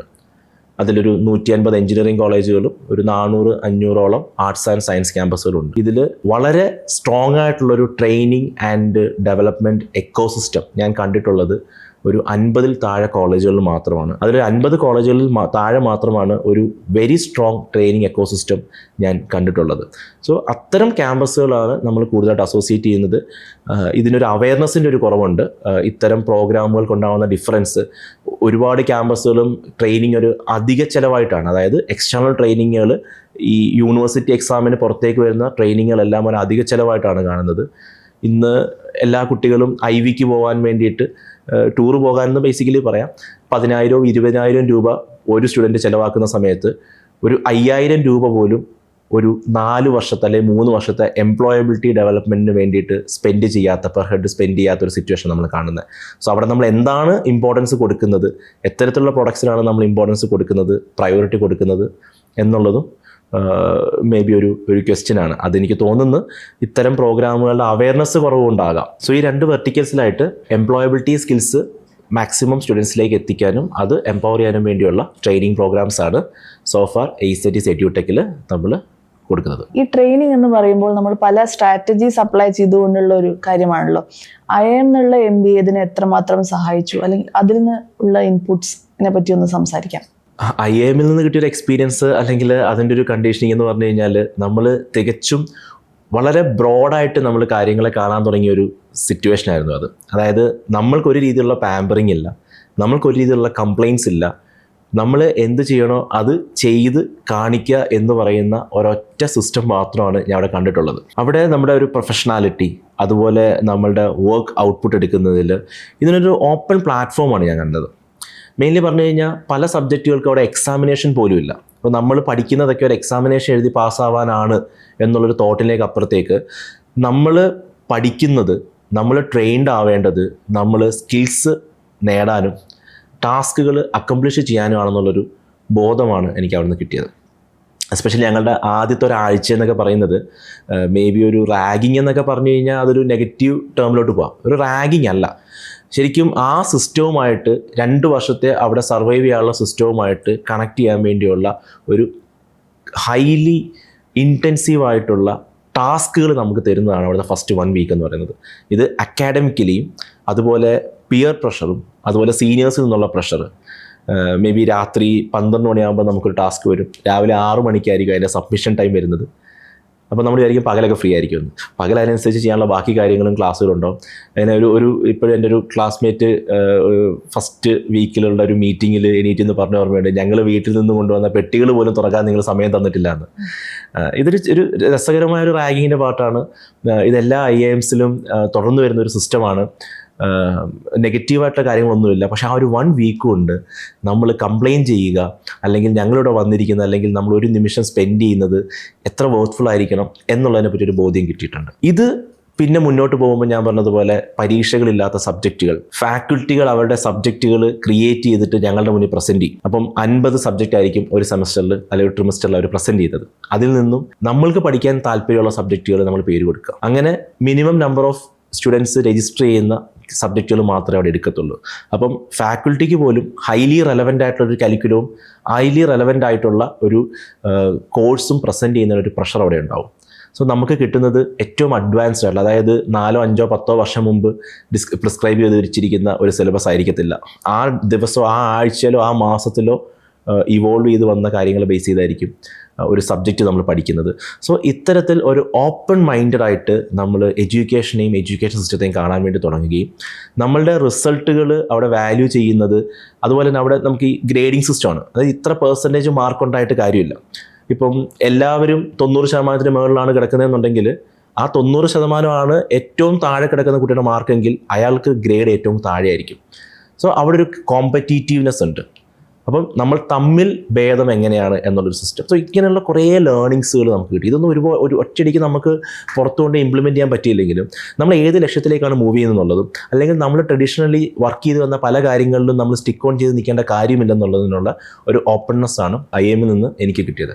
പിന്നെ ഞാൻ പ്ലേസ്മെൻറ്റ് ഓറിയൻറ്റഡ് ആയിട്ട് വർക്ക് ചെയ്തിട്ടില്ല. കാര്യം എൻ്റെ ഒരു മോട്ടോ അല്ലെങ്കിൽ എൻ്റെ ഒരു ഫ്യൂച്ചർ എന്ന് പറയുന്നത് ഒരു ഓൺട്രപ്രണർഷിപ്പിലാണ്. അതിലൊരു ടെക്നിക്കൽ ഓൺട്രപ്രണർഷിപ്പിലായിരിക്കണം. എഡ്യൂക്കേഷൻ ഓൾറെഡി ഞാൻ ആ ടൈമിൽ ഞാൻ IIMൽ പഠിക്കുന്ന സമയത്തും ഞാൻ ട്രെയിനിങ്സ് ചെയ്യുന്നുണ്ടായിരുന്നു. എൻ്റെ ടൈമിങ്ങുകൾ അഡ്ജസ്റ്റ് ചെയ്ത് എനിക്ക് ട്രെയിനിങ് പ്രോഗ്രാംസ് ചെയ്തു തന്ന കുറച്ച് ക്യാമ്പസുകൾ ഉണ്ടായിരുന്നു. അപ്പോൾ എനിക്ക് ബ്രേക്ക് വരുമ്പോൾ വന്ന് ക്ലാസ് എടുത്താൽ മതി എന്നൊക്കെയുള്ള രീതിയിൽ. സോ അപ്പോഴേ ഞാൻ ഈ ഒരു സൈഡിലേക്ക് നമുക്ക് എന്ത് കോൺട്രിബ്യൂട്ട് ചെയ്യാൻ പറ്റും എന്നുള്ളതിനെ പറ്റി കുറച്ചധികം ഫോക്കസ്ഡ് ആയിട്ട് വർക്ക് ചെയ്യാൻ തുടങ്ങിയത്, അല്ലെങ്കിൽ ഇതിനെ വളരെ സീരിയസ് ആയിട്ട് എടുത്തത്. ഞാൻ ട്രെയിനിങ് തുടങ്ങിയതിൻ്റെ ഒരു സ്റ്റോറി ഞാൻ പറഞ്ഞു. അതിൽ നിന്നും ഒരു നെക്സ്റ്റ് ലെവലിലേക്ക്, ഒരു സീരിയസ് സ്റ്റെപ്പിലേക്ക് എടുത്തു വയ്ക്കാൻ തുടങ്ങിയത് ഈ ഒരു പീരീഡിലാണ്. എൻ്റെ IIM ഡിഗ്രി 2 ഇയേഴ്സ് നടന്ന ഒരു ടൈമിലാണ്. എസ്തെറ്റിക്സിൻ്റെ ഡിഫറെൻറ്റ് വേർട്ടിക്കൽസിനെ പറ്റി നമ്മൾ സംസാരിച്ചിരുന്നല്ലോ.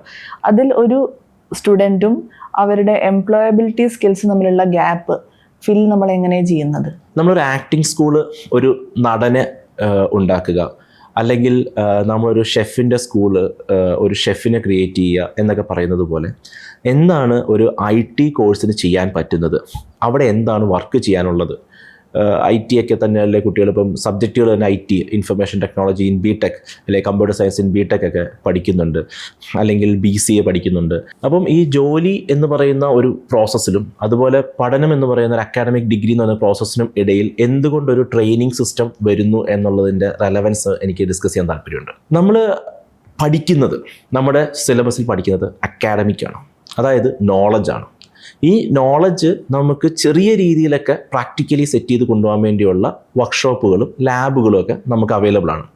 പക്ഷേ അതിനപ്പുറത്തേക്ക് ഇന്ന് ട്രെൻഡിങ് ആയിട്ടുള്ള, ഇന്ന് റെലവൻ്റ് ആയിട്ടുള്ള ഒരുപാട് ടൂളുകളുണ്ട്. കാര്യം ഒരു 4 വർഷം കൊണ്ട് ഒരു സോഫ്റ്റ്വെയർ എഞ്ചിനീയറിങ്ങിൽ, അല്ലെങ്കിൽ ഒരു 3 വർഷത്തെ ഡിഗ്രിയിൽ ഒരു സോഫ്റ്റ്വെയർ എഞ്ചിനീയറിങ്ങിൽ അവർ പഠിക്കുന്നത് അതിൻ്റെ വളരെ ഫണ്ടമെൻ്റൽ ആയിട്ടുള്ള അപ്രോച്ചുകളും, മേ ബി ഇത് അപ്ലൈ ചെയ്യാൻ വേണ്ടിയുള്ള 1-2 പ്രോഗ്രാമിംഗ് ലാംഗ്വേജുകളും അതിൻ്റെ ബേസിക് ലെവലുകളും ആയിരിക്കും. ഇന്ന് IT ഇൻഡസ്ട്രി എടുത്തു കഴിഞ്ഞാൽ ഒരു 100-ന് മുകളിൽ പ്രോഗ്രാമിംഗ് ലാംഗ്വേജുകളുണ്ട്. വളരെ വേൾഡ് വൈഡായിട്ട് തന്നെ യൂസ് ചെയ്യുന്ന 10,000-കണക്കിന് ടെക്നോളജി പ്ലാറ്റ്ഫോമുകളുണ്ട്.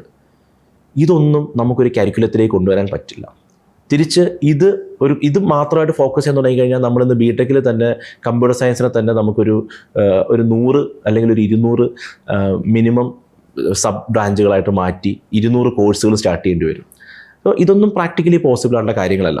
അപ്പം നമ്മൾ ഫണ്ടമെൻ്റൽസ് നമ്മൾ ബിൽഡ് ചെയ്യുക.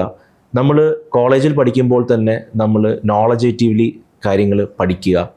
ഇതിന് അപ്പുറത്തേക്ക് ഇൻഡസ്ട്രിയിലേക്ക് ഇത് അപ്ലൈ ചെയ്യാൻ പറ്റുന്ന, അതായത് ഈ പഠിച്ച കാര്യങ്ങൾ, ഈ അക്കാഡമിക് നോളജ്, ഇതൊക്കെ അപ്ലൈ ചെയ്യലാണ് ഈ കാണുന്ന ടെക്നോളജികൾ. സോ ആ ടെക്നോളജികളിലേക്ക് ഒരു ഹാൻഡ്സ് ഓൺ എക്സ്പീരിയൻസ് ചെയ്യുക എന്ന് പറയുന്ന ഒരു ഗ്യാപ്പ് ഉണ്ട്. രണ്ടാമത്, നമുക്ക് എംപ്ലോയബിലിറ്റി സ്കിൽസ് കിട്ടി എന്ന് വെച്ചാൽ ജോലി ചെയ്യാനുള്ള, നമ്മൾ കയറി അടുത്ത ആഴ്ചയോ അല്ലെങ്കിൽ അടുത്ത മാസമോ നമുക്ക് ഒരു പ്രോഡക്റ്റ് ഡെവലപ്പ് ചെയ്യാൻ പറ്റുന്ന ലെവലുള്ള സ്കില്ലുകൾ നമുക്ക് കിട്ടി.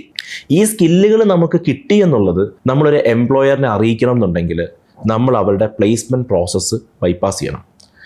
ബൈപ്പാസ് ചെയ്യല്ല, അതിലൂടെ നമ്മൾ കടന്നു പോകണം. നമുക്കൊരു എംപ്ലോയബിലിറ്റി സ്കില്ലുണ്ട്, അതെനിക്ക് പ്രൂവ് ചെയ്യാൻ പറ്റും, അതെനിക്ക് കമ്മ്യൂണിക്കേറ്റ് ചെയ്യണം എന്നുണ്ടെങ്കിൽ ഞാൻ ഇന്ന് ഒരു കമ്പനീനെ ഇത് അറിയിക്കാൻ അവരുടെ ഒരു പ്ലേസ്മെൻറ്റ് പ്രോസസ്സിലൂടെ കടന്നു പോകേണ്ടി വരും. ഈ പ്ലേസ്മെൻറ്റ് പ്രോസസ്സിൽ നമ്മളോടൊപ്പം നമ്മൾ കരുതും നമ്മളിത് പഠിച്ചിട്ട് വരുന്നതാണല്ലോ എന്നുള്ളത്. പക്ഷേ നമ്മളോടൊപ്പം നമ്മളുടെ അതേ ക്വാളിഫിക്കേഷനോട് കൂടി ആയിരക്കണക്കിനോ 10,000-കണക്കിനോ കാൻഡിഡേറ്റ്സ് ഉണ്ടാവാം. ഒരു എക്സാമ്പിൾ പറയുകയാണെങ്കിൽ, ഞാൻ അടുത്ത് നടത്തിയ ഞാൻ പാർട്ടായിട്ടുള്ള അല്ലെങ്കിൽ ഞാൻ എക്സ്പീരിയൻസ് ചെയ്ത 2 ഡ്രൈവുകളുടെ കാര്യം പറയാം. കേരളത്തിൽ ഒരു 20,000 മുകളിൽ final year computer science students ബിടെക്കിലുണ്ട് KTUവിൽ. ഈ 20,000-ഓളം വരുന്ന പല ബ്രാഞ്ചുകളായിട്ട്, അതായത് IT, കമ്പ്യൂട്ടർ സയൻസ് മുതലായിട്ട്, ഇതിലൊരു 4,000-5,000-ഓളം കുട്ടികൾ പാർട്ടിസിപ്പേറ്റ് ചെയ്ത ഒരു പ്ലേസ്മെൻറ്റ് ഡ്രൈവ് ഉണ്ട്. അപ്പോൾ അവരുടെ ഫസ്റ്റ് ഡ്രൈവ് കണ്ടക്ട് ചെയ്തത് അക്രോസ് ഒരു 70-80 ക്യാമ്പസുകളായിട്ടാണ്. ഈ 70-80 ക്യാമ്പസുകളിലായിട്ട് 5,000-ഓളം കുട്ടികൾ ഈ ഡ്രൈവ് അറ്റൻഡ് ചെയ്യുകയും ഫസ്റ്റ് റൗണ്ട് ക്ലിയർ ചെയ്യുകയും ചെയ്തു. അങ്ങനെ വന്ന 600 കുട്ടികൾ ഒരു ക്യാമ്പസിൽ അവർ വിളിച്ചു വരുത്തി. അപ്പോൾ മറ്റേ ഡ്രൈവ് നടക്കുന്ന അവരുടെ ക്യാമ്പസിലാണ്, ഞാൻ നേരത്തെ പറഞ്ഞതുപോലെ ഓൺലൈൻ ആയിട്ടുള്ള മെത്തേഡ്സിലാണ്. രണ്ടാമത്തെ ഡ്രൈവ്, ഈ 600 കുട്ടികളുടെ ഡ്രൈവ് കണ്ടക്ട് ചെയ്തത് സെലക്റ്റഡ് ആയിട്ടുള്ള സ്റ്റുഡൻസിൻ്റെ ഡ്രൈവ് കണ്ടക്ട് ചെയ്ത ഒരു ക്യാമ്പസിലാണ്. അവിടെ ഈ 600 കുട്ടികളിൽ ടെസ്റ്റ് ക്ലിയർ ചെയ്ത് ഇൻ്റർവ്യൂവിലേക്ക് പോയത് 2 ഡിജിറ്റ് നമ്പേഴ്സിലാണ്, ഏകദേശം 80-70 നമ്പേഴ്സിലാണ്. ഈ കുട്ടികളിൽ നിന്നും ഫൈനൽ ഇൻ്റർവ്യൂ പാസ്സായി പുറത്തു വന്നത് 2 കുട്ടികളാണ്. സോ ഈ ഒരു നാരോ ഫണലിംഗ്, ഇതാണ് പ്ലേസ്മെൻറ്റ് പ്രോസസ്സ് എന്ന് പറയുന്നത്. ആ കമ്പനിക്ക് 3, 4, 5 റിക്വയർമെൻറ്റ്സേ ഉണ്ടാവുള്ളൂ. അവർക്ക് കിടക്കുന്ന ടാലൻറ്റ് പൂൾ എന്ന് പറയുന്നത് 10,000-കണക്കിന് സ്റ്റുഡൻസ് ആണ്. അപ്പം നമ്മൾക്ക് ഈ സ്കില്ലുകളുണ്ട് എന്ന് ഒരു ഇൻ്റർവ്യൂവറുടെ അടുത്ത് ഒരു ഇൻ്റർവ്യൂ റൂമിൽ ചെന്നിരുന്ന് പറഞ്ഞ് അയാൾ അതിൽ ചോദ്യങ്ങൾ ചോദിച്ച് നമ്മളതിൽ പാസ്സാവണം എന്നുണ്ടെങ്കിൽ അതിന് മുന്നേ നമ്മൾ കോമ്പറ്റീറ്റീവ് സ്കിൽസ് എന്ന് പറയുന്ന, അല്ലെങ്കിൽ റിക്രൂട്ട്മെൻറ്റ് സ്കിൽസ് എന്ന് പറയുന്ന ഒരു സെറ്റ് ഓഫ് സ്കിൽസ് കൂടെ നമ്മൾ നേടിയിരിക്കണം. ഇല്ലെങ്കിൽ നമുക്കിത് അവരുടെ മുമ്പിൽ പ്രസൻറ്റ് ചെയ്യാൻ പറ്റില്ല. അപ്പം നമ്മളുടെ കഴിവുകൾ അവിടെ ഹിഡനായി കിടക്കുമായിരിക്കും. അവിടെയാണ് നമ്മൾ ആപ്റ്റിറ്റ്യൂഡ് ബേസ്ഡ് ആയിട്ടുള്ള, കമ്മ്യൂണിക്കേഷൻ ബേസ്ഡ് ആയിട്ടുള്ള, ലോജിക്കൽ തിങ്കിങ് ബേസ്ഡ് ആയിട്ടുള്ള, ബേസിക് ടെക്നോളജി റിലേറ്റഡ് ആയിട്ടുള്ള സ്കില്ലുകൾ നമ്മൾ നേടേണ്ടത്. അപ്പം ഇതെന്ന് പറയുന്നത് നമ്മുടെ PSC പരീക്ഷ പോലെയോ അല്ലെങ്കിൽ ഒരു ബാങ്കിങ് എക്സാമിനേഷൻ പോലെയോ നമുക്ക് കാണാം. ആ ഒരു പ്രോസസ്സിൽ ഇവർ ഈ ക്വസ്റ്റ്യൻസിലൂടെ നമ്മളെ പല ലെവലിൽ കൊണ്ടുപോകും. ആ ലെവൽസ് പാസ്സായാൽ മാത്രമേ നമുക്ക് ഈ എംപ്ലോയബിലിറ്റി സ്കിൽസ് ഒരു ഇൻ്റർവ്യൂയുടെ മുമ്പിൽ പ്രസൻറ്റ് ചെയ്യാൻ പറ്റൂ. സോ എംപ്ലോയബിലിറ്റി സ്കിൽസ് ഉണ്ടായാൽ മാത്രം പോരാ, റിക്രൂട്ട്മെൻറ്റ് സ്കിൽസും നമുക്കുണ്ടാവണം. എങ്കിൽ മാത്രമേ നമുക്ക് കോമ്പറ്റീഷൻ ഫണലിൽ നമുക്ക് മുന്നിലേക്ക് കയറി പോകാൻ പറ്റും. എസ്തെറ്റിക്സ് ഫ്യൂച്ചറിൽ എങ്ങനെയായി തീരണം എന്ന വിഷനാണ് നിങ്ങളെല്ലാവർക്കും ഉള്ളത്. Down the year, like 5 years down the line, how do you envision aesthetics? നമ്മളുടെ ഒരു വിഷൻ്റെ വളരെ ഏർലി സ്റ്റേജിലാണ് നിൽക്കുന്നത്. അതായത് ഇപ്പോൾ ജനറിക്കലി നമ്മൾ കാണുന്ന പല സർവീസുകളുമാണ് ഞങ്ങൾ ഇപ്പോൾ കൊടുത്തുകൊണ്ടിരിക്കുന്നത്. ഞങ്ങളുടെ സർവീസുകളിലൊന്നും തന്നെ ഒരു പേര് നോക്കിക്കഴിഞ്ഞാലോ അല്ലെങ്കിൽ അതിൻ്റെ ഒരു ബ്രോഷർ നോക്കിക്കഴിഞ്ഞ് കഴിഞ്ഞാലോ നമുക്ക് വളരെ ഡിഫറെൻ്റ് ആയിട്ടൊന്നും ഫീൽ ചെയ്യാൻ പറ്റിയെന്ന് വരില്ല. പക്ഷേ ഇപ്പോൾ ഞങ്ങൾ ഫോക്കസ് ചെയ്യുന്നൊരു കാര്യം, അല്ലെങ്കിൽ നമ്മൾ ചെയ്യുന്നൊരു കാര്യം വെച്ചാൽ how we present it, how we deliver it and how we find the effectiveness. ഒരു ക്ലാസ് നമ്മൾ കൊടുക്കുന്നു, അതിനുശേഷം ഒരു പരീക്ഷ കൊടുക്കുന്നു, അതിനുശേഷം ഒരു സർട്ടിഫിക്കേഷൻ കൊടുക്കുന്നു, അതിനുശേഷം അവർ പാസ്സായി പോകുന്നു, അവർ ജോലി അന്വേഷിക്കുന്നു എന്ന് പറയുന്ന ഒരു സിസ്റ്റം നമ്മൾ എടുത്ത് നോക്കുകയാണെങ്കിൽ അവിടെ ഓരോ സ്റ്റേജിലും ഞങ്ങളുടെ വേ ഓഫ് അപ്രോച്ച് അത് ഡിഫറെൻ്റ് ആണ്. ഒന്ന്, ഞങ്ങൾ ആദ്യം തന്നെ ചെയ്യുന്നത് സ്റ്റുഡൻസിനെ അവരെ ഒരു ബ്രിഡ്ജിങ്ങിലൂടെ കൊണ്ടുപോകാന്നുള്ളതാണ്. കാര്യം പല ബാക്ക്ഗ്രൗണ്ടിൽ നിന്ന് പഠിച്ചു വന്നവർ, പല മാർക്കുകളുള്ളവർ, ഇവരെ ഒരു ഫൗണ്ടേഷൻ ബിൽഡ് ചെയ്ത് ആ സ്റ്റേജ് കഴിയുമ്പോൾ അവർക്ക് എന്തായിരുന്നോ എത്തേണ്ടിയിരുന്നത് അത് എത്തിയെന്ന് ഉറപ്പിക്കുന്ന ഒരു 2 to 3 weeks ഫൗണ്ടേഷൻ ഞങ്ങൾ സെറ്റ് ചെയ്യുന്നുണ്ട്. ഈ ഫൗണ്ടേഷൻ പ്രോഗ്രാം കഴിഞ്ഞതിന് ശേഷം നമ്മൾ അവരെ റെസ്പെക്റ്റീവ് ആയിട്ടുള്ള ടെക്നോളജി ട്രെയിനിങ് കോഴ്സിലേക്ക് അവരെ ഇൻഡക്റ്റ് ചെയ്യും. അവിടെ നമ്മൾ പരീക്ഷകൾ എന്ന് പറയുന്നത് അവിടെ നോളജ് റെഡി ആയിട്ടുണ്ട് എന്നറിയാൻ വേണ്ടിയിട്ട് മാത്രം നമ്മൾ കണ്ടക്ട് ചെയ്യുന്ന ഒരു ടൂളാണ്. അതുപോലെ അവർക്ക് സർട്ടിഫിക്കേഷൻ പ്രോസസ്സിൽ വരുമ്പോഴും അത്തരത്തിലുള്ള എക്സാംസിൻ്റെ ആവശ്യം വരുന്നുണ്ട്. അവിടെ റിയൽ ഗേജിങ് ആയിട്ട് ഞങ്ങൾ കാണുന്നത് every week we give a mini project. ഒരു അസൈൻമെൻറ്റ് കൊടുത്ത് ഒരു ക്വസ്റ്റ്യൻ കൊടുത്ത് ചെയ്തുകൊണ്ട് വരുന്നത് പോലെ അല്ല, ഒരാഴ്ചയിൽ ഒരു കുട്ടി പഠിച്ച ടൂൾ ബേസ്ഡ് നോളജിനെ അപ്ലൈ ചെയ്യുന്ന രീതിയിൽ അടുത്ത ആഴ്ച ആ കുട്ടി ഒരു ചെറിയ പ്രൊജക്റ്റ് സബ്മിറ്റ് ചെയ്യണം. ഫോർ എക്സാമ്പിൾ ആദ്യത്തെ 2 ആഴ്ചയൊക്കെ എത്തുമ്പോഴത്തേക്കും ഒരു കുട്ടി ഒരു വെബ് ഡെവലപ്മെൻറ്റ് ബേസ്ഡ് ആയിട്ട് പ്രൊജക്റ്റ് ചെയ്യുന്ന ഒരു കുട്ടിയാണെന്നുണ്ടെങ്കിൽ, കോഴ്സ് ചെയ്യുന്ന ഒരു കുട്ടിയാണെങ്കിൽ ആ കുട്ടി എത്തുന്നത് അതിൻ്റെ ഒരു സ്വന്തം പോർട്ട്ഫോളിയോ ഒരു വെബ്സൈറ്റ് ആക്കി അപ്ലോഡ് ചെയ്ത് കൊണ്ടുവരുന്നതായിരിക്കും. മേ ബി ഒരു 2 ആഴ്ചത്തെ ടൈമിൽ അത്തരത്തിലൊരു അസൈൻമെൻ്റ് ആയിരിക്കും. ഇങ്ങനെ ഓരോ ആഴ്ചയിലും അവർ ക്ലൈംബ് ചെയ്യുന്ന ലാഡേഴ്സിനെ ബേസ് ചെയ്തിട്ട് അവരുടെ മിനി പ്രോജക്റ്റിൻ്റെ ലെവൽ കൂടി വരും. ഇത്തരത്തിൽ ഒരു 20 weeks 24 weeks കൊണ്ട് അവർ അറൗണ്ട് 20 മിനി പ്രോജക്ട്സ് അവർ ചെയ്യും. അതുപോലെ ഫൈനൽ എത്തുമ്പോഴേക്കും അവരൊരു മേജർ പ്രോജക്റ്റിലേക്ക് വരും. അതൊരു ഇൻറ്റേൺഷിപ്പ് ലെവലിലേക്കും അവർക്ക് കൊണ്ടുപോകാം. മേ ബി ഒരു ലോങ്ങർ ഡ്യൂറേഷനിൽ അല്ലെങ്കിൽ ഒരു 1 monthൻ്റെ പ്രൊജക്റ്റായിട്ട് അവർക്ക് ചെയ്യാം. ഇത് അവർ കംപ്ലീറ്റ്ലി എങ്ങനെയാണോ ഒരു കോർപ്പറേറ്റിൽ ഒരു പ്രൊജക്റ്റ് അവർ ചെയ്യുന്നത് അതുപോലെ സ്റ്റാൻഡപ്പുകൾ വെച്ച്, റിവ്യൂസ് വെച്ച്, അതിനകത്ത് എങ്ങനെയൊക്കെ ആയിരിക്കും നമ്മളൊരു കമ്പനിയിൽ ഒരു പ്രൊജക്റ്റ് ചെയ്തുകൊണ്ട് പോകുന്ന സമയത്ത് റിവ്യൂസ് കിട്ടുന്നതും അതിനകത്ത് ക്രിറ്റിസിസം കിട്ടുന്നതും, ആ ക്രിറ്റിസിസവും ആ ഇന്നോവേഷനും അവരിൽ നിന്ന് എക്സ്പെക്ട് ചെയ്യുന്ന ലെവലിലേക്കുള്ള ഒരു ഫിൽറ്ററിംഗ് ആണ് ഈ റിവ്യൂ പ്രോസസ്സ്. അത് ഫൈനലി പ്രസൻറ്റ് ചെയ്യുക. സോ ഇത്രയും കാര്യങ്ങൾ ചെയ്ത് കഴിയുമ്പോഴേക്കും ഇവരുടെ കയ്യിലെ ഒരു ടൂളായിട്ടാണ് അല്ലെങ്കിൽ അവരുടെ ഒരു സ്കില്ലായിട്ടാണ് ഈ കോഴ്സ് മാറാൻ പോകുന്നത്, റാദർ ദാൻ ഒരു നോളജിൻ്റെ ബണ്ടിൽ അവരെടുത്തിട്ട് പോകുന്നതിനേക്കാൾ. സോ നെക്സ്റ്റ് ഡേ അവർ ഒരു കമ്പനിയിൽ ചെന്നൊരു ഇൻ്റർവ്യൂ കൊടുക്കുന്ന സമയത്ത് ഇന്ന ടൂളിൽ ഇന്ന കാര്യങ്ങൾ വർക്ക് ചെയ്തിട്ടുണ്ടോ എന്നുള്ളത് അവർക്ക് പേഴ്സണൽ എക്സ്പീരിയൻസ് ആയിട്ട് കമ്മ്യൂണിക്കേറ്റ് ചെയ്യാൻ പറ്റും. പിന്നെ ത്രൂ ഔട്ട് ദിസ് പ്രോസസ് ഞാൻ പറഞ്ഞു, V definitely identify the difference of or the need of employability skill and recruitment skill. ഇത് എംപ്ലോയബിലിറ്റി സ്കില്ലാണ്. ഇതോടൊപ്പം തന്നെ അവർക്ക് കോമ്പറ്റീറ്റീവ് കോഡിംഗ് പ്ലാറ്റ്ഫോം, അതുപോലെ ടെക്നിക്കൽ, അവർക്ക് എങ്ങനെയാണ് ഈ ടെക്നിക്കൽ നോളജ് കമ്മ്യൂണിക്കേറ്റ് ചെയ്യാൻ പറ്റുന്നത്, അവർക്കൊരു ഇൻ്റർവ്യൂവിൻ്റെ മുന്നിലേക്ക് എത്തുമ്പോഴത്തേക്കും കോൺഫിഡൻ്റ് ആയിട്ട് സംസാരിക്കാൻ പറ്റുന്നത്, അവർക്ക് കോമ്പറ്റീഷൻ ഫിനിഷ് ചെയ്യാൻ പറ്റുന്ന ആ സ്കില്ലുകൾ കിട്ടാൻ പറ്റുന്ന ലെവലിലുള്ള ആപ്റ്റിറ്റ്യൂഡ് ട്രെയിനിങ്, ഇത് പാരലായിട്ട് നമ്മൾ ചെയ്തു കൊണ്ടുപോകുന്നുണ്ട്. സോ ഈ 2 സ്കില്ലുകളും കൂടെ എത്തിപ്പെടുന്നത് പ്ലേസ്മെൻറ്റ് എന്ന് പറയുന്ന ഒരു സിംഗിൾ മോട്ടോയിലാണ്. സോ ഞങ്ങൾ വിഷൻ ചെയ്യുന്നത് നമ്മളുടെ സ്റ്റുഡൻസ് ക്യാമ്പസിൽ നിന്ന് പോകുന്ന സമയമാകുമ്പോഴത്തേക്കും പല തരത്തിലുള്ള റിക്രൂട്ട്മെൻറ്റ് ഡ്രൈവുകൾ അറ്റൻഡ് ചെയ്ത് അവർ പ്ലേസ്ഡ് ആകുക എന്നുള്ളതാണ്. ഇപ്പം ഈ ഒരു വർഷം തന്നെ എടുത്തു കഴിഞ്ഞ് കഴിഞ്ഞാൽ ഞങ്ങളുടെ ഫസ്റ്റ് ബാച്ചിൽ വരുന്ന സ്റ്റുഡൻസിൽ ഏതാണ്ട് 12 കുട്ടികൾ ടി സി എസ് അറിയാം, നമുക്ക് ഇന്ത്യയിലെ ഏറ്റവും വലിയൊരു എംപ്ലോയറാണ്. അതുപോലെ ഈ വർഷം ഫോർച്യൂൺ 500 കമ്പനി ലിസ്റ്റിലേക്ക് കയറിയ കമ്പനിയാണ് TCS. സോ അതിൽ 12 കുട്ടികൾ ടെസ്റ്റ് അറ്റൻഡ് ചെയ്തതിൽ 5 കുട്ടികളും ഫസ്റ്റ് റൗണ്ടിൽ തന്നെ TCSൽ ക്ലിയറായി അവർക്ക് ജോലി കിട്ടി.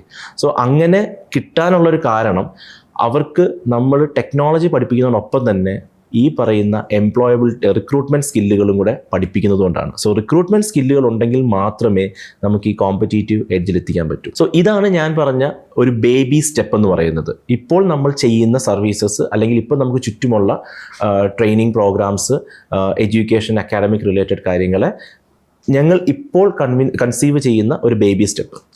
ഞങ്ങളുടെ ഫ്യൂച്ചർ എന്ന് പറയുന്നത്, അല്ലെങ്കിൽ ഞങ്ങൾ എൻവിഷൻ ചെയ്യുന്നത്, എസ്തെറ്റിക്സ് എന്നുള്ള പേര് ഉദ്ദേശിക്കുന്നത് പോലെ തന്നെ ആർട്ട് ഓഫ് ബ്യൂട്ടി, അതായത് ഏത് കാര്യങ്ങൾ ചെയ്യുന്നതിലും ഒരു ബ്യൂട്ടിഫുൾ ആയിട്ട് നമ്മൾ പ്രസൻറ്റ് ചെയ്യുക എന്നുള്ളത് പോലെ.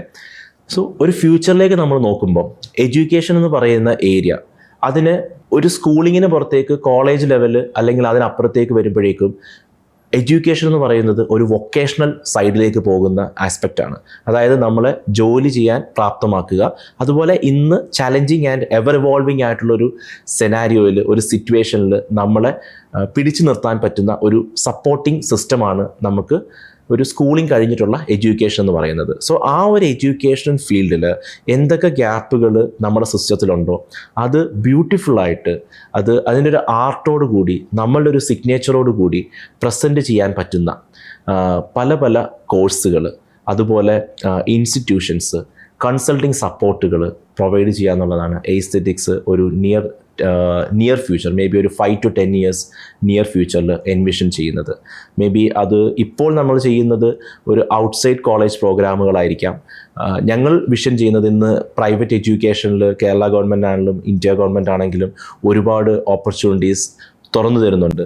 സോ അത്തരത്തിലുള്ള പ്ലാറ്റ്ഫോംസ് തുറന്നു തരുന്നതനുസരിച്ച് അതിലേക്ക് പുതിയ പ്രോഗ്രാംസ്, അത് മേ ബി ഡിഗ്രി പ്രോഗ്രാംസ് ആയിരിക്കാം, അല്ലെങ്കിൽ ടോട്ടലി നമുക്ക് ഒരു ചേഞ്ച് കൊണ്ടുവരാൻ പറ്റുന്ന ഒരു എക്കോസിസ്റ്റത്തിലുള്ള ഒരു പ്രോപ്പർ എക്കോസിസ്റ്റം ആയിരിക്കാം. സോ ഇതാണ് ഈ സ്റ്റഡീസിൻ്റെ ഒരു ഫ്യൂച്ചറായിട്ട് ഞങ്ങൾ എൻവിഷൻ ചെയ്യുന്നത്. Education is an ever evolving institution. എഡ്യൂക്കേഷനിലൂടെ ജോലി നേടുക മാത്രമല്ല, നമ്മൾ എങ്ങനെ സ്വയം അപ്സ്കിൽ ചെയ്യാൻ സാധിക്കും, പ്ലേസ്മെൻറ്റ്സ് എങ്ങനെ ക്രാക്ക് ചെയ്യാൻ സാധിക്കും, ഒരു ട്രെയിനർ അല്ലെങ്കിൽ ഒരു മെൻറ്ററിനെ എങ്ങനെ ഇതെല്ലാം ഫെസിലിറ്റേറ്റ് ചെയ്യാൻ സാധിക്കും എന്ന് നമുക്ക് മനോഹരമായി പറഞ്ഞു തന്ന അഖിലിന് 1000 നന്ദി. അതുപോലെ തന്നെ എസ്തെറ്റിക്സ് എഡ്യൂടെക് പുതിയ ഉയരങ്ങളിലേക്ക് എത്താനും അതിലൂടെ വരും തലമുറയ്ക്ക് പ്ലേസ്മെൻറ്റിനും ജോലി സാധ്യതകൾക്കുള്ള പുതിയ വാതിലുകൾ തുറക്കാൻ സാധിക്കട്ടെ എന്ന് ആശംസിച്ചുകൊണ്ട് നിർത്തുന്നു. നമസ്കാരം, നന്ദി. Thank you.